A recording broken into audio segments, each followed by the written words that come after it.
दोस्तों नमस्कार। आपको मेरा कोटि कोटि सादर प्रणाम। मेरी कहानी और कथाओं में आपका हार्दिक स्वागत है। तो मित्रों, मैं आपको नारद जी की एक बहुत सुंदर कथा सुना रहा हूँ। कहते हैं कि एक बार नारद जी को यह अभिमान हो गया कि मेरे से बढ़कर इस पृथ्वी पर कोई दूसरा भगवान विष्णु का भक्त नहीं है, और उनका व्यवहार भी इस भावना से प्रेरित होकर कुछ बदलने लगा। वे भगवान के गुणों का ज्ञान करने के साथ साथ अपने सेवा कार्यों का भी वर्णन करने लगे। भगवान से कोई बात छुपी थोड़ी रहती है, उन्हें तुरंत इस बात का पता चल जाता है। भगवान अपने सभी भक्तों को जानते हैं। भगवान अपने सभी भक्तों का कल्याण और अपने सभी भक्तों का मनोरथ सिद्ध करने वाले हैं, तो वे अपने भक्त का पतन भला कैसे देख सकते हैं, यह भगवान को अच्छी तरह पता होता है। इसलिए उन्होंने नारद जी को इस दुष्प्रवृत्ति से बचाने के लिए निर्णय किया कि एक दिन नारद जी और भगवान विष्णु साथ साथ वन में जा रहे थे, और अचानक भगवान विष्णु एक वृक्ष के नीचे थक कर बैठ गए और कहते हैं, भाई नारद जी, हम तो थक गए हैं, मुझे प्यास भी बहुत लगी है, कहीं से पानी मिल जाता तो बहुत अच्छा होता, और आप जाओ मेरे लिए पानी लेकर के आओ। हमसे तो प्यास के मारे चला भी नहीं जा रहा है, हमारा गला सूख रहा है। भगवान के ऐसे वचन सुनकर नारद जी तुरंत सावधान हो गए, और उनके होते हुए भगवान भला प्यासे कैसे रह सकते हैं। वे बोले, हे भगवान, अभी लाया, आप थोड़ी देर प्रतीक्षा करें, मैं कुछ ही क्षणों में जल की व्यवस्था करता हूँ।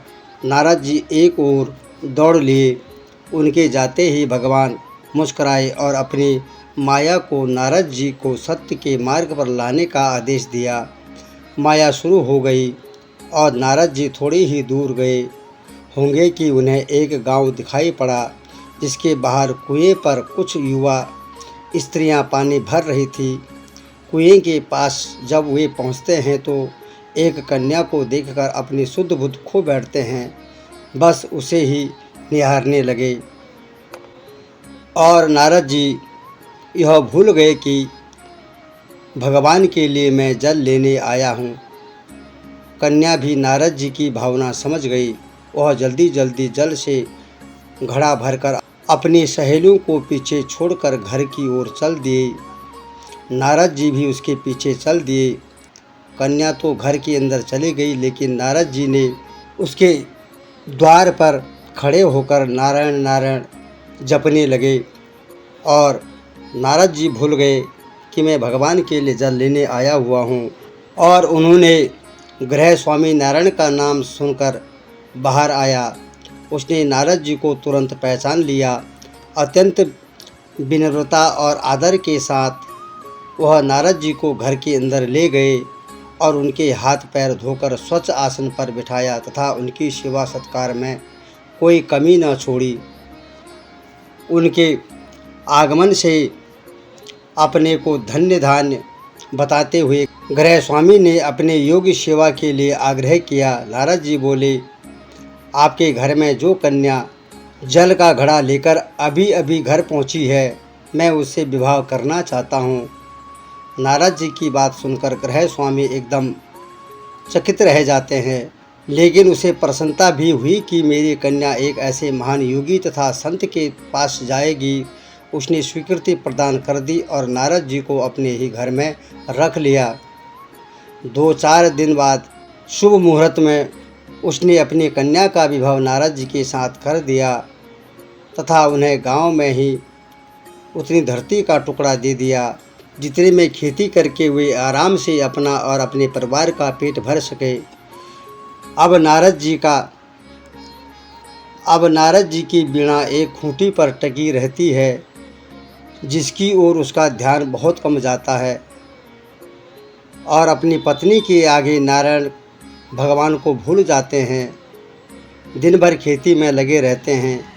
कभी हल चलाते, कभी पानी देते, कभी बीज बोते, तो कभी निराई गुड़ाई इत्यादि काम करते रहते। जैसे जैसे पौधे बढ़ते गए, उनकी प्रसन्नता का ठिकाना न रहा। फसलें हर वर्ष पकती, कटती, फिर दोबारा बोते। इस प्रकार आगे का कार्य चलता रहा और उन्होंने अनाज से उनके कोठरियाँ भर जाते हैं। नारद जी गांव के एक संपन्न किसान माने जाने लगे और वर्ष दर वर्ष बीतते चले गए और नारद जी की गृहस्थी भी बढ़ती गई। 3-4 लड़के लड़कियां भी उनके हो गए। अब नारद जी को एक क्षण भी फुर्सत नहीं मिलती। वे हर समय बच्चों के पालन पोषण तथा पढ़ाई लिखाई इत्यादि कार्यों में व्यस्त रहते और खेत के काम में लीन रहते। और एक दिन अचानक तेज बारिश हुई और जिसने कि कितने ही दिनों तक बंद होने का नाम ही नहीं लिया। बादलों की गरज और बिजली की कड़क ने सबके हृदय में भय उत्पन्न कर दिया और मूसलाधार वर्षा से गांव के पास नदियां बहने लगी। बाढ़ का जैसी स्थिति बन गई। चारों ओर पानी ही पानी फैल गया। कच्चे पक्के सभी मकान ढहने लगे। घर का सामान बह गया। नाना प्रकार के संकट गांवों पर आ गए। पशु भी डूब गए। गांव के कुछ व्यक्ति भी मर गए। गांव में त्राहिमाम मच गई। नारद अब क्या करें। उन्होंने भी घर में जो थोड़ा कीमती सामान बचा हुआ था उसकी गठरी बांधी और अपनी पत्नी तथा बच्चों को लेकर जान बचाने के लिए पानी से होते हुए बाहर को निकलने लगे। नारद जी बगल में गठरी थामे एक हाथ से एक बच्चे को पकड़े और दूसरे हाथ से अपनी पत्नी को संभालते हुए, पत्नी भी एक बच्चे को गोद में और एक का हाथ पकड़े धीरे धीरे आगे बढ़ने लगे। पानी का बहाव अत्यंत तेज था तथा यह भी पता नहीं चलता कि कहाँ गड्ढा और कहाँ नाला। अचानक नारद जी ने ठोकर खाई और गठरी बगल से निकलकर बह गई। नारद जी गठरी कैसे पकड़ते, दोनों हाथों तो घिरे थे। मन को मनाते हुए सोचा कि फिर कमा लेंगे, इस समय सबकी जान बचा लें। और कुछ दूर जाने पर पत्नी एक गड्ढे में गिर पड़ी और गोद का बच्चा छूटकर बह गया। पत्नी बहुत रोई, लेकिन क्या हो सकता था। धीरे धीरे और 2 बच्चे भी पानी में बह गए। उन्होंने बहुत कोशिश की बचाने की, लेकिन कुछ न कर सके। दोनों पति पत्नी बड़े दुखी, रोते बिलखते, एक दूसरे को सांत्वना देते, कोई ऊंची जगह ढूंढते रहते, लेकिन एक जगह आगे चलकर दोनों एक गड्ढे में समा गए। नारद जी तो किसी प्रकार गड्ढे से निकल आए, मगर उनकी पत्नी का पता कहीं नहीं चला। बहुत देर तक नारद जी उसे इधर उधर दूर दूर तक ढूंढते रहे, लेकिन व्यर्थ। रोते हुए उनका बहुत बुरा हाल हुआ। हृदय पत्नी और बच्चों को याद करके फटा जा रहा था। उनकी तो सारी गृहस्थी उजड़ गई थी। बेचारे क्या करें, किससे कोसें, अपने भाग्य को या भगवान को। और फिर उन्हें भगवान का ध्यान आते ही नारद जी के मस्तिष्क में प्रकाश फैल गया और पुरानी सारी बातें याद आ गई कि वे किस लिए आए थे और कहाँ चले गए। ओहो, भगवान विष्णु तो उनकी प्रतीक्षा कर रहे होंगे। वे तो उनके लिए जल लेने आए थे और यहाँ गृहस्थी बनकर मैं बैठ गया हूँ। मैं क्या करूँ। वर्षों बीत गए गृहस्थी को बसने में और फिर सब नष्ट हो गया। क्या भगवान अब भी मेरी प्रतीक्षा में उसी वृक्ष के नीचे बैठे होंगे। यह सोचते हुए अचानक खत्म हो गई। गांव अंतर्ध्यान हो गया।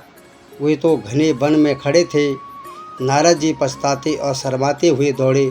देखा कुछ ही दूर पर उसी वृक्ष के नीचे भगवान लेटे हुए हैं। भगवान नारद जी को देखते ही उठ बैठे और बोले, अरे भाई नारद जी, आप कहाँ चले गए थे। बड़ी देर लगा दी आपने आने में। क्या पानी लाए या नहीं। नारद जी भगवान के चरण पकड़कर बैठ गए और लगे अश्रु बहाने, विलाप करने। उनके मुंह से एक बोल नहीं बोल पा रहे थे। भगवान मुस्कुराए और बोले, तुम अभी तो गए थे, कुछ अधिक देर थोड़ी ही हुई है, लेकिन नारद जी को लगा था कि वर्षों बीत गए। अब उनकी समझ में आया यह सब भगवान की माया थी, भगवान की लीला थी, जो उनके अभिमान को चूर चूर करने के लिए पैदा हुई थी। ये सब प्रभु की इच्छा से हुआ है। यह सोचने लगे। उन्हें बड़ा घमंड था कि उनसे बढ़कर त्रिलोक में दूसरा कोई भक्त नहीं है, लेकिन एक स्त्री को देखकर वे भगवान को भूल गए। उनको पछतावा होने लगा और उनका घमंड जरा सी देर में ढेर हो गया। वे पुनः सरलता और विनय के साथ भगवान के गुण गाने लगे। ऐसी ही और भी शिक्षा से भरपूर कथा कहानियों को सुनने के लिए मेरे चैनल को देखते रहे। तो मित्रों, आज की कथा यहीं पर संपन्न करते हैं। आपको कथा कैसी लगी ज़रूर कमेंट बॉक्स में बताइए। जय श्री राधे कृष्णा।